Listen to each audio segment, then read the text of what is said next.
In today's video, we are going to talk about adjacent angles, linear pair of angles, and vertically opposite angles.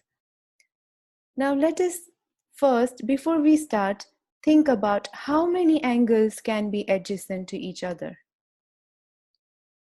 Only two angles. The neighbors could be adjacent, right? Linear pair, when we look at the word pair, again we are only talking about two angles, and vertically opposite angles can also be two. And let us see the definition in detail to check this understanding.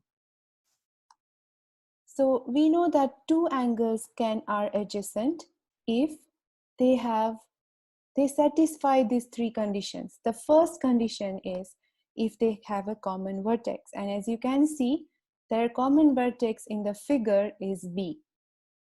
If they have a common arm, and as you can see, the common arm is pulsing here.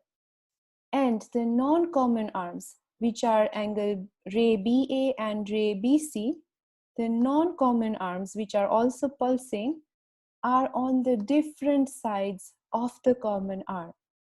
So if these three conditions are met, then any two angles thus formed are adjacent angles. And we can say that angle ABD and angle DBC are thus adjacent angles. So in the figure, we can say angle ABD and angle DBC, angle ABD and angle DBC are adjacent angles. Because the three conditions are met, ray BD, the ray BD is the common arm, and B is their common vertex. I'm going to draw it here. B is their common vertex, and ray BA and ray BC are the non-common arms in opposite direction, which has now appeared in orange. So these are the non-common arms and they are in opposite directions.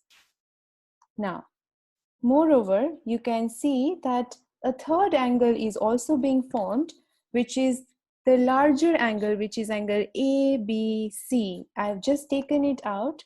So the non-common arms form another angle, which is angle ABC, which is larger angle. So we must understand that when two angles are adjacent, a third angle is also formed by the non-common arms. Then their sum is equal to the angle formed by the two non-common arms. So if I call this angle 1 and angle 2, their sum is going to be equal to this angle formed by the non-common arm. So actually three angles are being formed. Two of them are adjacent and their addition makes third angle. So angle ABC is equal to angle ABD plus angle DBC. Moving forward, note that angle ABC, which is the larger angle, and angle ABD, which is the inner angle, are not adjacent. So larger angle, the larger angle which is now here, is not adjacent to the inner angle, which is ABD. They both are not adjacent. Why? Because the three conditions are not met. This angle actually fits inside this angle. So let me just show you.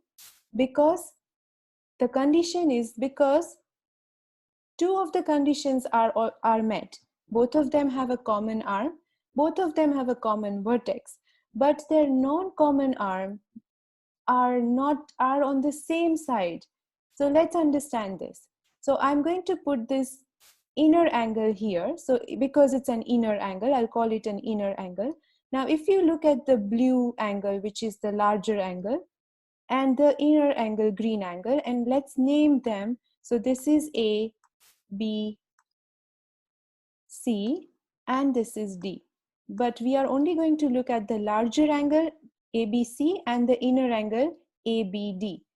Which is the common arm here now? We can say that BA is the common arm. You can see both of them have BA as a common arm. So I'm going to put BA as the common arm. It's a common arm of these two angles. Common arm. So then the first condition is met, that they have a common arm. The second condition is they should have a common vertex. Yes, B is a common vertex for both these angles, the inner angle and the larger outer angle. They both have a common vertex, which is B. But the third condition says the non-common arms. And which are the non-common arms here? BD and BC. Okay, if you look at the two angles, BD and BC are the non-common arms. BD and BC are the non-common arms. They are non-common arms, and they are on the same side. Look at this. BD is on this side of the common arm, right hand side, and BC is also on the right hand side, clockwise direction of this common arm BA.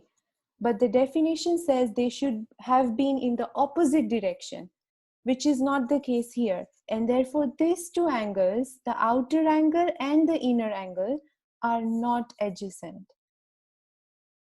Okay. If the non-common arms BA, so I'm going to name them again. So this is A, B, C. And if the non-common arm ray BA and ray BC, which are in the blue color here, form a line. Right now, they are not forming a line. They are kind of forming a L. Not exactly L, but a little bit like an L. So you can see they are forming this shape.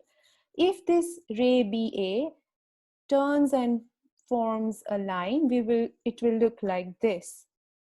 And then we call it linear pair of angles. So when adjacent angles and the non-common arms of adjacent angles form a straight line, we call them linear pair of angles. And here angle ABD and DBC, which are also adjacent angles, are also called linear pair in this case. And we know their addition now will become, yes, it will become 180 degree. So here angle ABD plus angle DBC will be equal to 180 degree, a straight angle, and that's the condition for linear pair. So actually for linear pair, the first three conditions are already there, but there is a fourth condition that the two angles addition should be 180 degree. Now let us look at vertically opposite angles. When two lines intersect, it always intersects at a common point, and is in the figure it is intersecting at O. So the vertically opposite angles are formed when two lines, and in this case line AB and line CD, intersect each other, say at point O. And we can see four angles being formed. So let's name them as 1, 2, 3, and 4. And there are two pairs of vertically opposite angles. So you can see there are two pairs of opposite angles, 1 and 3 and 2 and 4. So there are two pairs. One pair is angle AOD and angle BOC. AOD, which is number 1, and BOC, which is number 3. Can you find the other pair? Yes, we can. And I'm going to just color code the other pair in green. So we have angle 2 and angle 4, which is angle BOD and angle COA. And now what is that one condition or a property of vertically opposite angles? I'm sure everybody can recall that vertically opposite angles are always equal. And so in this case, I will be writing it angle AOD is equal to the measure of angle BOC. Remember, we don't write usually measure, but we must always write measure angle because the measure of this angle are equal. And we will write measure angle BOD, which is angle 2, is equal to measure angle AOC, which is 4.